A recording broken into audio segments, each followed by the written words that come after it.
ya sika na leli yango Congo ya sika. Wow. Congo ya sika. Congo ya sika.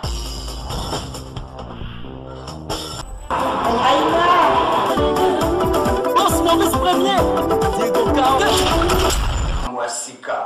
Bonjour journaliste et boss.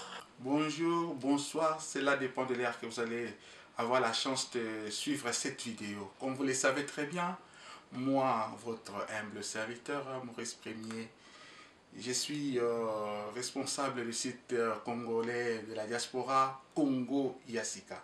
Et l'émission s'appelle Congo Yasika. Pourquoi Congo Yasika? Parce que nous aspirons tous à avoir un Congo meilleur, un Congo qui gagne, un Congo de changement.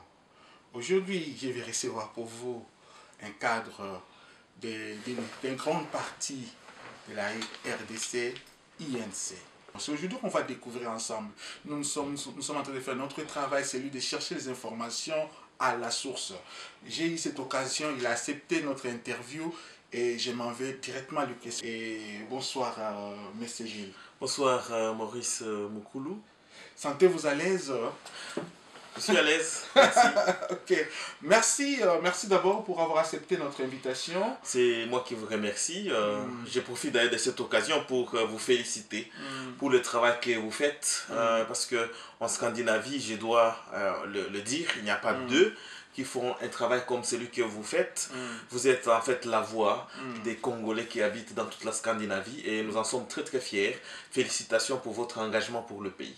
Merci, Monsieur Gilles. Et directement, je voulais aussi, à mon côté, profiter de vous féliciter parce que vous êtes élevé à la direction nationale de votre parti INC. Et comment vous vous sentez? Je me sens bien, mais je dois corriger. Je ne suis pas à la direction nationale, mais je suis au niveau du cabinet du président de l'UNC, Vital Kamerhe, où je suis chargé d'études. Comment ça s'est passé, chargé d'études? Comment vous jouez votre rôle? Non, ça signifie qu'en fait, que chaque parti a la possibilité d'étudier la situation, de recueillir des données, d'essayer de les étudier, de les interpréter et de proposer des résultats, des solutions. Et donc notre travail justement est de suivre de près tout ce qui se passe dans notre pays, au niveau national, au niveau international, essayer de critiquer, d'essayer d'analyser, d'interpréter et puis de venir avec des propositions au niveau du parti. Merci. Monsieur Gilles, si je vous ai reçu aujourd'hui, c'est par rapport à ce qui se passe au pays, c'est par rapport à la situation dramatique qui se passe en République démocratique du Congo et nous allons essayer un peu ensemble de parler de l'état de la nation. Mais avant d'y arriver, on veut d'abord découvrir qui est notre invité, parler un peu de l'INC, à ce qui se passe actuellement. Alors, directement, je voulais savoir l'état de la santé de l'INC actuellement. L'INC se porte comme un charme. Nous nous portons très très bien. Et la preuve est que nous sommes sur terrain dans le combat qui est en train de se faire pour libérer le pays, n'est-ce pas, de ces prédateurs, de ces gens qui sont en train de mépriser le peuple, de châtier le peuple. Et l'UNC est en avant. Et le président Vital Kamerhe, on le voit, il est sur terrain en train de combattre chaque jour à côté des membres de l'UNC, à côté d'autres Congolais épris de sens de paix, de justice et de démocratie. Donc, l'UNC se porte bien. Ça se voit aussi quand il s'agit donc du recrutement. L'UNC est maintenant installé pratiquement dans toutes les provinces de la RDC, installé dans plus de 60 pays dans le monde. Et donc, c'est déjà des signaux qui ne trompent pas et qui montrent justement que le parti se porte très très bien. Il grandit chaque jour avec les possibilités, n'est-ce pas, de gagner aux prochaines élections, si élection il y aura. Monsieur Gilles, vous étiez en train de bien gérer la fédération de l'INC en Norvège. Qu'est-ce qui a poussé votre autorité de morale de vous récupérer, de laisser un peu vide ici Bon, en fait, il n'y a aucun vide en Norvège quand il s'agit de l'UNC en Norvège parce que nous sommes parmi les rares partis politiques qui sont reconnus, qui sont installés ici en Norvège, donc il n'y a pas un vide. Et puis, je ne suis pas à la place du président pour expliquer pourquoi il a voulu que je travaille à côté de lui au niveau du cabinet. Je sais seulement qu'il y a une restructuration au niveau du parti à tous les niveaux. Et cette restructuration est due au fait que le président pensait que pour affronter les échéances électorales, il faut des hommes qu'il faut à la place qu'il faut. Et donc, il faut un travail sérieux n'est-ce pas, de mettre des gens dans toutes les branches, de combler les vides, de remplacer les médiocres par les meilleurs. Et donc, c'est sur base de ça qu'il y a une restructuration à tous les niveaux. Et aujourd'hui, c'est complet. À certains niveaux, il reste maintenant les fédérations au niveau des provinces, au niveau des fédérations extérieures. Là, bien sûr, il y a une restructuration qui est en cours, mais j'attends. Jusque-là, ce n'est pas encore fait, mais d'ici là, sûrement, j'aurai un remplaçant ici au niveau de la fédération de l'UNC Norvège et tout va repartir encore sur de nouvelles bases solides. Parlons de la fédération de l'INC en Norvège. Quel est votre bilan? Vous avez géré l'INC pendant 3 ans. Quel est le bilan? Bon, c'est pas à moi de faire un bilan exhaustif, mais je ne peux pas me plaindre. Je me dis quand même qu'il y a 3 missions essentielles pour les fédérations extérieures. La première mission est d'être, n'est-ce pas, les ponts entre notre parti et le pays d'accueil. C'est-à-dire, nous avons, ou du moins nous devrions jouer le rôle d'ambassadeur, si je peux le dire, où nous expliquons au gouvernement norvégien, par exemple ici, nous expliquons aux parlementaires norvégiens la situation dans notre pays, mais aussi leur présenter notre parti comme une alternative valable pour diriger ce pays et relever le défi.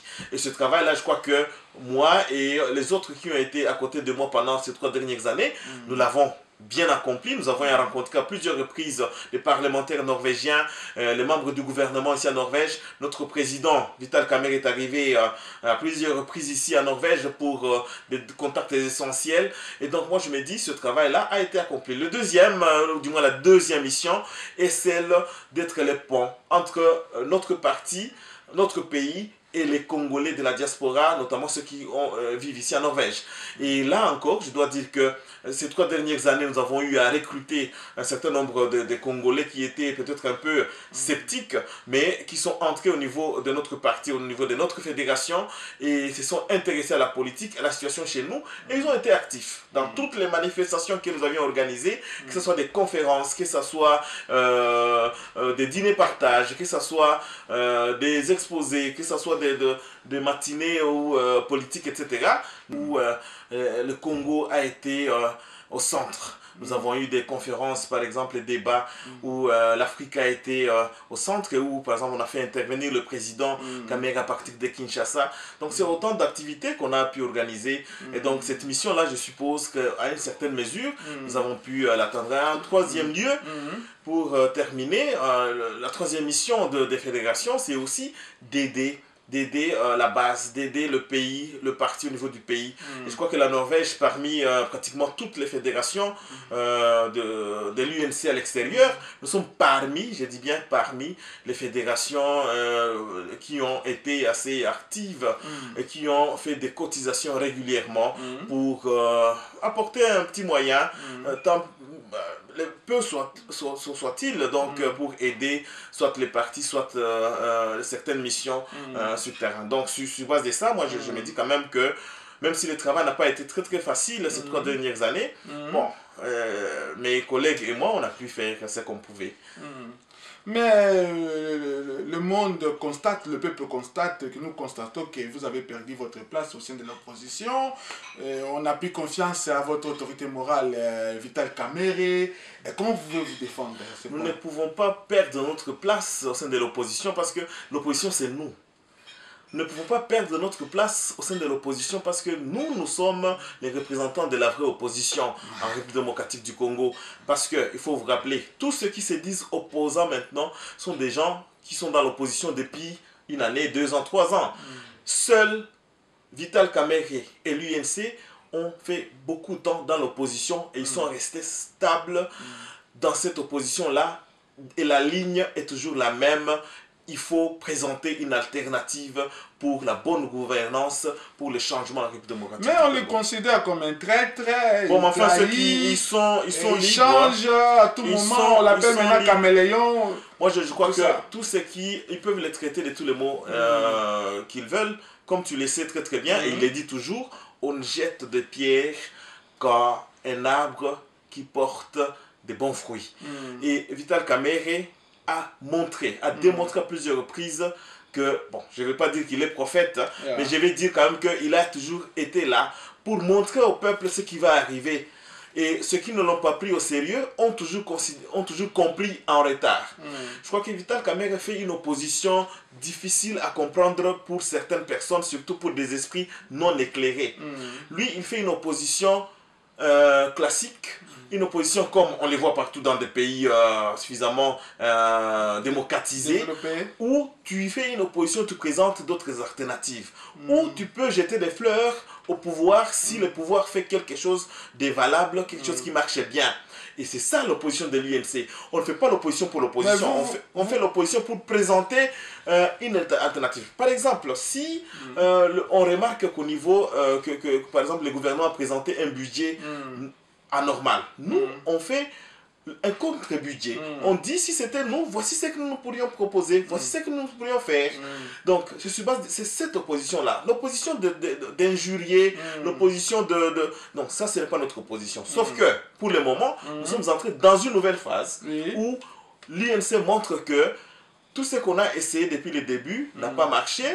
L'opposition classique telle que nous la faisions, où nous devions proposer une alternative au pouvoir pour que le pouvoir puisse voir les contrepoids et mieux diriger, ça n'a pas marché parce que Kabila est arrivé à la fin de son mandat et, bon, enfin, il n'y a pas d'autre possibilité que de partir et de laisser maintenant... Mais c'est vous, l'INC, avec votre autorité morale qui lui donnait ces béquilles. À chaque fois que Kabila est bité, à chaque fois que Kabila est vraiment limité, c'est vous venez avec le béquille pour l'aider. Comme le dialogue de l'OIA, c'est toujours vous. Il y a plusieurs exemples que je peux vous donner. C'est toujours vous qui donnez le béquille pour que Kabila puisse toujours continuer. Messieurs les journalistes, je suppose que ce sera la dernière fois que vous posez cette question, vous personnellement, à l'UNC ou aux membres de l'UNC.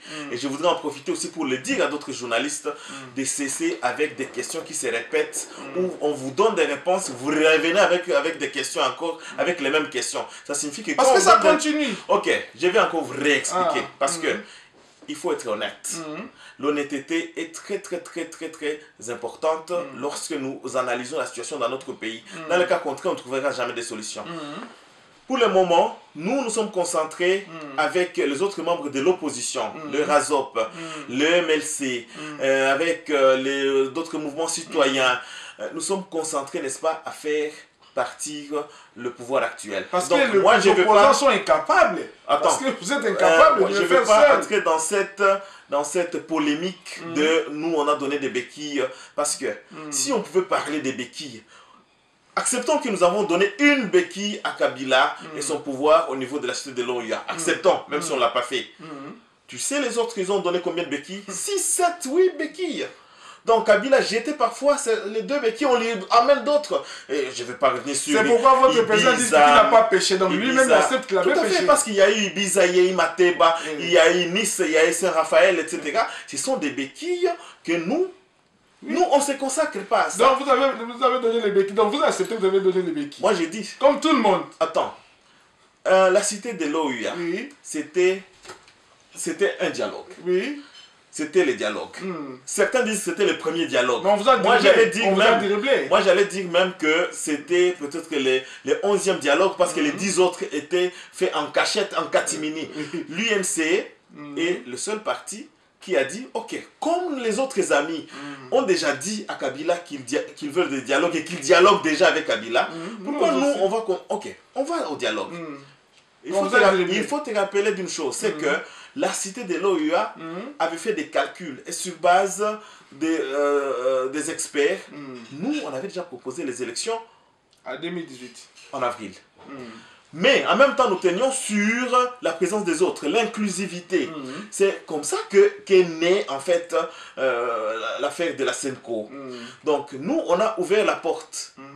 pour que le Sans pays... oublier que vous avez participé au sans sein sans que le pays ne tombe dans ce que nous pouvons appeler le chaos. S'il n'y avait pas eu cité de l'OUA, aujourd'hui on compterait des milliers de morts. Aujourd'hui on verrait une situation chaotique à la République démocratique du Congo. Mais Vital Kamerhe, comme il sait toujours voir, il a dit, qu'est-ce qui est plus important? Que nous ayons le pouvoir, nous de l'opposition, ou qu'on puisse sauver des gens. Parce qu'on voit de l'autre côté un pouvoir kabiliste qui fait tout pour sauvegarder le pouvoir. Alors, on a donné cette possibilité avec la situation, disons, le dialogue à la Cité de l'Union africaine. Après ce dialogue, l'autre dialogue est arrivé parce qu'il fallait l'inclusivité, et c'est la SENCO. Et après, donc, on a vu ce qui s'est passé. La SENCO a décidé une année, et Kabila n'a même pas respecté une année qu'on lui accordée. Et moi, je pense que on devait cesser de penser que ceux-ci ont donné des béquilles, d'autres n'ont pas donné, ceux-ci sont des vrais opposants et d'autres non. Nous sommes à une période où tout le monde qui est épris du sens de la justice, de la paix, de la démocratie, et qui voit ce qui est en train de se passer dans notre pays, doit entrer dans la même barque. Nous devons nous unir pour faire partie. Mais avant de parler de cette unité-là, on doit d'abord essayer de fixer des choses. Accepterez-vous que l'opposition a échoué à toutes ces démarches, que l'opposition n'a pas encore la force de faire partie Kabila seul? Accepterez-vous ça? Je dis l'opposition disparate, pas l'opposition unie. Avec ce que moi je peux appeler l'opposition unie, nous avons la force et nous sommes en mesure de faire partir Kabila, et ce sera très bientôt. Comment? Là on voit, je suis pas ici vous lancez des masses, les gens ne sortent plus. Ne sortent plus? Oui, c'est Senko avec le laïc, c'est son thème maintenant qui amène. Je ne crois pas que Senko, en fait on va pas faire la polémique là-dessus, parce que nous sommes dans une démarche d'unité, et avec la Senko, et avec les partis d'opposition, et avec les mouvements citoyens. Aujourd'hui, personne ne dira que c'est grâce à moi, c'est grâce à moi. D'ailleurs, ce n'est même pas l'objectif de se taper à la poitrine. On se tapera tous à la poitrine le jour où on va devoir mettre, n'est-ce pas, en mal ce pouvoir, le jour où on va arriver à les déboulonner. Et donc, le temps de se taper sur la poitrine n'est pas encore arrivé. Nous sommes en guerre. Merci, M. Gilles. Voilà, comme vous le savez, votre humble serviteur Maurice, nous sommes là, les journalistes engagés, les journalistes patriotes. C'est vraiment pour pousser un peu nos frères, nos amis de l'opposition, les mouvements laïcs, catholiques, protestants, d'aller vraiment d'être unis pour ces changements. Donc, toutes ces questions, c'est par rapport à ce que nous voyons. Ce sont des questions qui viennent de l'autre côté, le peuple. Chaque jour, on écoute, on nous appelle. C'est pourquoi nous pouvons toujours les faire et vous poser ces questions. Mais à ce moment-là, nous voulons parler de ces changements. Et voilà la situation qui se passe. Kabila tue. Kabila massacre. Aucun respect. Quelle est votre position par rapport à cela? Surtout parlons-nous du 21 janvier. Qu'est-ce qui s'est passé? Je voudrais d'abord, avant de donner ma position par rapport à ce qui est en train de se passer chez nous, je voudrais bien sûr présenter mes condoléances à toutes les familles qui ont eu à perdre les leurs le 31 décembre 2017 et le 21 janvier 2018. Je pense spécialement à notre membre Hussein Ngandou, qui a été tué par la police kabiliste. Je pense aussi à la jeune fille Thérèse Kapangala, n'est-ce pas, qui a perdu la vie. Et c'est triste. C'est triste lorsque le pouvoir tue son peuple. Tu sais, moi je pense que il y a plusieurs façons de se maintenir au pouvoir, s'ils ont vraiment besoin de se maintenir au pouvoir, sans faire couler le sang de ceux-là même qui devaient les élire, de ceux-là même qui les ont élus il y a quelques années. Moi, je crois que c'est triste, et le sang de ces martyrs crie vengeance. Ce que moi j'allais dire, c'est que, bien sûr, il n'y a pas de changement sans sacrifice. Si on étudie un peu l'histoire dans certains pays, même dans notre pays, on remarquera toujours qu'il y a eu des gens qui ont accepté de donner leur vie pour que les autres puissent vivre. Et ce qui est en train de se passer maintenant, c'est en fait des tentatives du pouvoir en place pour faire peur, pour intimider la population en disant ok, si on tue aujourd'hui, on tue demain, on tue après-demain, quand on va tuer 4 fois de suite, il va arriver un moment où ils vont appeler les gens dans la rue et personne ne viendra. Mais je crois que le pouvoir oublie une chose, c'est qu'au fur et à mesure que tu subis la même chose, tu deviens humain, tu es immunisé. Et donc ça va arriver à un moment où les gens sortiront, même parfois quand c'est juste Maurice Mukulu à partir de la Scandinavie qui fait un appel et dit demain, je pense que les gens vont commencer à sortir sur base de n'importe quel appel, pas seulement l'appel du comité des laïcs, pas seulement l'appel de l'UNC et des alliés ou du MLC ou du RASOP. Ça va arriver à un moment où la population va commencer à sortir alors que personne n'a demandé à ce qu'ils sortent. Tu sais, les degrés élevés de la misère, lorsque la grande majorité de la population vit dans une misère excessive, extrême, à côté d'une petite minorité qui vit dans une richesse, dans l'extravagance, la conséquence c'est la révolte. Les gens sentent qu'il vaut mieux mourir tué par balle lorsque je suis en train de combattre pour la nation que de mourir de la diarrhée, que de mourir parce que j'ai manqué les médicaments, les soins médicaux qui devraient me coûter ne fût-ce que $10, n'est-ce pas? Les gens vont, mais à côté, les voisins, qu'est-ce qu'ils vont dire quand ils apprennent que j'ai perdu la vie parce que seulement j'ai manqué $10 pour me faire soigner, parce que mes parents n'ont pas de salaire, parce que il y a un manque de solidarité, je n'ai pas de travail, etc. Il vaut mieux qu'au lieu que les gens disent qu'il est mort comme il a vécu, il vaut mieux encore mettre sa vie en jeu, combattre pour voir si, ok, même si je meurs aujourd'hui, demain, mes enfants, les enfants de mes enfants, mais ils auront la vie, ils auront un pays digne de ce nom. Nous allons là-bas. Nous allons là-bas. C'est un processus qui peut durer 1 mois ou qui peut durer 2 ans, 3 ans, 4 ans, mais on va y arriver parce que ça a commencé quelque part. Et je crois que la misère, qui est en fait la plus grande arme du kabylisme, nous rend aussi forts pour continuer à lutter. La population veut savoir, vous êtes de quel côté? Parce qu'aujourd'hui, nous savons que l'opposition est divisée à plusieurs branches. Certains parlent de le respect de l'accord de Saint-Sylvestre, d'autres parlent de la transition sans Kabila, d'autres parlent des élections au mois de décembre, si il y en aura les élections. Vous êtes de quel côté? Du côté du respect des accords de Saint-Sylvestre, ou vous êtes du côté de transition sans Kabila, on veut savoir, ou vous êtes du côté des élections, ou encore vous ajoutez le mouvement citoyen du côté des soulèvements populaires. Quelle est votre position, l'INC? Nous sommes au côté du peuple.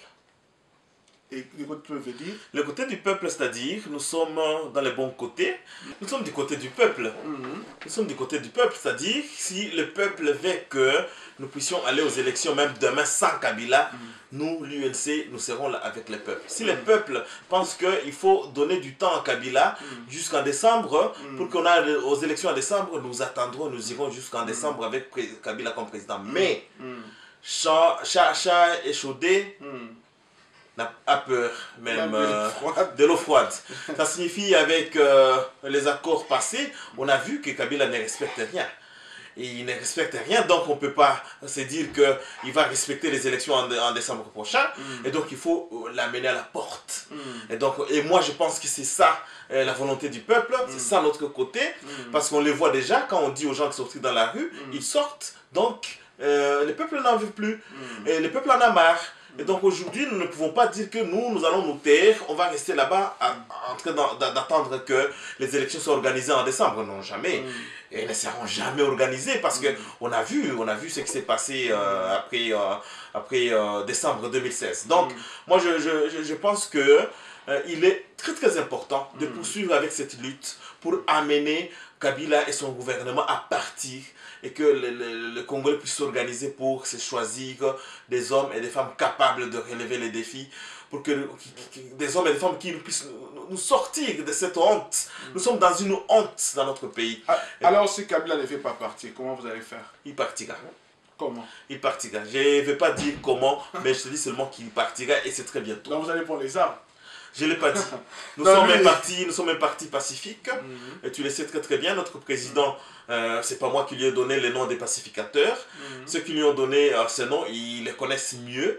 Et ils savent pourquoi ils ont donné ce nom. Parce qu'il a fait preuve depuis plus de 15 ans qu'il a le sens de la paix. Et il n'a jamais voulu prendre des armes. Et donc, moi, je me dis qu'il y a plusieurs façons de faire partir Kabila et il va partir. Situation. Par rapport à la situation que nous traversons, si vous étiez conseiller de Kabila, quel conseil pourriez-vous lui donner par rapport à ces situations? Je peux lui donner les mêmes conseils que les autres sont en train de lui donner et ceux qui lui disent Talasima, Zongamoto. Je peux lui dire d'avoir un cœur, de regarder ses mamans qui sont en train de pleurer matin, midi, soir, de regarder ses enfants qui sont en train de souffrir pendant que ses propres enfants sont, n'est-ce pas, dans l'opulence. Je peux lui dire de, n'est-ce pas, respecter l'être humain et de savoir qu'à chaque chose, il y a une fin. Et il vaut mieux une bonne fin qu'un bon début. Prenons que le président Kamere est en train de vous suivre directement à ce moment ici. Quel est le message que vous voulez dire? Au président Kamere, j'ai dit bien sûr courage. Il y a des millions et des millions qui croient au président Kamere. Des millions qui croyaient déjà en lui en 2011 lors des élections. Il n'avait qu'une année dans l'opposition. Mais il y a eu des millions et des millions qui l'ont élu. Aujourd'hui, après 7 ans de travail acharné, assidu, aujourd'hui, ces millions se sont multipliés par 3, 4, 5. Et donc, moi, je me dis qu'il ne peut plus décevoir. Il n'a plus droit à décevoir, il n'a plus droit à l'échec. Et donc, ses yeux qui sont rivés sur lui comme le leader, responsable, incontournable en RDC, recommandable, pour moi, la seule personne capable de relever les défis. Parce qu'il a montré à plusieurs reprises qu'il aime le Congo et qu'il aime les Congolais. Je peux lui dire seulement courage, qu'il ne recule pas.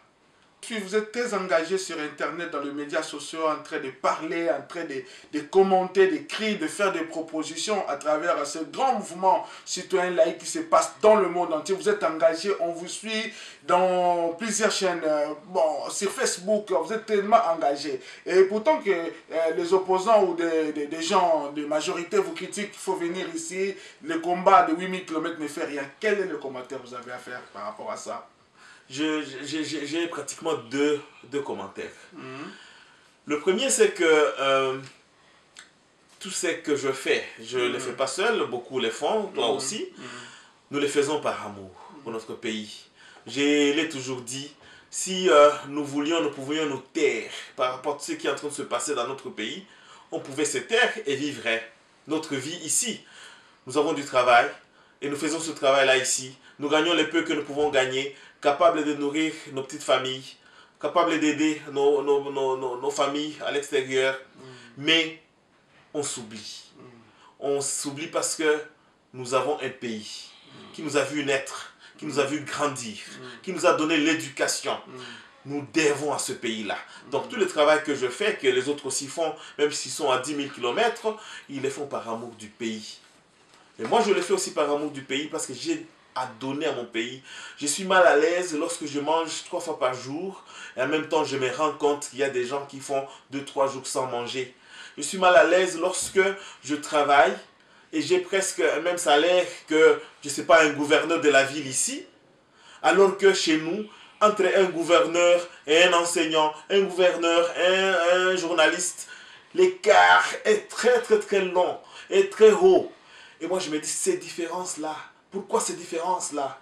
Pourquoi dans certains pays comme ici, tu peux être chômeur parce que tu cherches du travail, tu n'as pas encore trouvé, mais tu vis, tu sais nouer les deux bouts du mois alors que tu es chômeur. Mais chez nous, nous qui avons autant de richesses,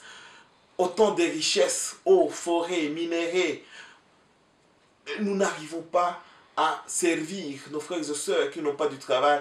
Même ceux qui travaillent n'arrivent pas à avoir un salaire décent, capable de nouer le debout du mois. Donc, moi je me dis, c'est cette révolte-là, cette solidarité qui me pousse à faire la petite contribution que je peux faire. La deuxième raison, c'est que l'information est le quatrième pouvoir. Je me dis que la population a besoin d'accéder à l'information, la bonne information, pas seulement l'information, mais aussi l'éducation. Je n'informe mais pas seulement, j'éduque aussi. Je réveille les consciences pour que les gens puissent se prendre en charge, pour que aussi les gens puissent changer de mentalité. Parce que, bon, il faut le dire, c'est pas seulement ceux qui nous gouvernent qui sont médiocres. Il y a aussi parmi la population des gens qui restent médiocres, des corrompus, même au niveau très très bas, comme des enseignants à l'école primaire, mais qui se laissent corrompre par 5-10 $, et dont des petits points, n'est-ce pas, aux gens. Et demain, ils veulent que le pays puisse changer. Ça ne changera pas. Parce que demain, on aura des intellectuels non intellectuels, des intellectuels illettrés. À cause de qui? À cause justement de cet enseignant. Bien sûr qu'il n'a pas reçu un salaire de l'État et qu'il doit vivre, alors il prend la corruption. Donc, il y a un travail à faire à tous les niveaux. Et donc, mon travail est aussi celui-là, d'informer, d'éduquer, n'est-ce pas, d'instruire pour qu'il y ait changement de mentalité dans notre pays. Je l'ai toujours dit, je ne gagnerai dans cette histoire. Je peux mettre ma vie en danger même. Je m'en fous. C'est parce que je sais qu'il y a un début et une fin. Mais je sais que même si nous passons, le pays restera. Et il faut que les générations futures soient, comment dire, fiers de nous et de notre travail. Je voulais vous encourager pour votre engagement. Ça se voit et tout le monde le voit. On dit que vraiment Gilles il est très engagé pour ce qui se passe au pays. Et là où il y a des rencontres, on parle de la RDC qui est là, que ce soit à Oslo, que ce soit partout, on vous voit toujours engagé. Merci pour cet engagement. Merci à vous aussi, vous faites la même chose. Merci vraiment pour cela. Et si on ne vous a pas posé une question, vous voulez peut-être parler d'une chose, je vous donne l'occasion, 1 minute de parler à ceux qui vous suivent à ce moment. Et par là, nous allons clôturer notre émission. Je voudrais attirer l'attention du public, de tous ceux qui nous suivent maintenant sur un seul aspect. C'est l'union qu'il y a pour le moment autour des chrétiens. Pas seulement des chrétiens catholiques, mais aussi certains chrétiens protestants, musulmans, etc. Parce que parmi tous ces gens qui sont en train de marcher dans la rue, il n'y a pas seulement des catholiques. Il y a des gens qui n'ont pas de religion, il y a des musulmans, il y a des athées, etc. Je parle en général de toutes ces personnes engagées pour qu'il y ait changement dans notre pays. J'attire l'attention de tout le monde pour que ce soit une fois pour toutes, qu'on ne puisse pas reculer, qu'on ne puisse pas avoir peur. Parce que le pouvoir veut se maintenir, ceux qui sont au pouvoir, donc la majorité présidentielle, entre guillemets majorité, je ne sais plus en quoi elle est majoritaire, veut se maintenir, mais je sais que c'est contre la volonté du peuple, et le peuple doit les manifester. Doit les manifester. Il y a plusieurs façons de manifester qu'on n'est pas d'accord. Et c'est notamment de sortir dans la rue. Même si on tue, on tuera 2, 6, 7, 8, 10. On ne tuera jamais 1 million le même jour. Jamais. Jamais. Donc il faut que les gens se rendent compte de tout cela. Ça, c'est mon premier commentaire. C'est donc d'appeler les gens à continuer à se réunir tout autour donc de ces leaders. Je parle donc du comité de laïcs, de l'UNC, de l'UMLC, de l'UDPS. Ils doivent prendre les Kofologas et les Mosengo, les gars. Voilà. Bien sûr, il ne faut pas oublier Ecofo qui a donné un message de libération assez sincère et assez important, qui est allé tout droit au cœur des kabylistes. Une autre chose que j'allais insinuer ici, c'est le fait que notre pays a besoin du changement. Et ce changement-là n'arrivera pas tout seul. Il arrivera par la volonté de la population congolaise. Nous savons que nous sommes aussi au milieu d'une certaine, comment j'allais dire, conspiration internationale. Il ne faut pas les cacher, qu'il y a des gens, des multinationales et des gens qui ont la main sur ceux qui sont au pouvoir. Et ce sont eux qui nous maintiennent dans cette situation. Mais, je le répète encore, toute chose a un début et une fin. Alors, j'allais dire que il peut être possible que Kabila n'est pas aussi mauvais qu'on le pense. Mais ces gens-là qui sont autour de Kabila, qui l'entêtent, ces gens-là qui ne veulent pas partir, ils sont encore les plus mauvais. Parce que ce n'est pas Kabila lui-même qui descend sur la rue pour tirer sur les pauvres populations. Ce sont nos frères. Ce sont nos frères policiers qui voient des gens et tirent sur eux. Et ils savent qu'ils vont mourir. Ce sont nos frères. Alors finalement, qui est en train de nous tuer? Hein? Donc il faut réfléchir sur ça. Il faut faire un travail de sensibilisation pour que demain après demain, nos policiers, nos militaires soient en mesure. S'il faut stopper une manifestation, il y a possibilité de stopper une manifestation sans perdre des vies de vos frères et sœurs. C'est triste pour une famille qui va rester en deuil parce qu'une fille de 24 ans est morte seulement parce qu'elle voulait réclamer un droit. C'est triste. Vraiment. Triste, c'est par là nous allons terminer, nous allons clore notre émission. C'est triste de voir nos frères et sœurs d'être bâtis comme ça. Ça fait très mal. Ça fait très mal. Merci beaucoup. Nous avons réussi pour vous un cadre de l'INC depuis la Norvège, M. Gilles Bahati. Merci. Je pense que ce n'est pas la dernière fois de nous rencontrer. À chaque fois qu'il y aura l'occasion et la possibilité, nous le ferons à votre place. Mobilisez-vous. Soyons tous unis pour un changement. Cette année 2018, il y aura des changements. Avec Djenouvekan Ingeta. Merci beaucoup.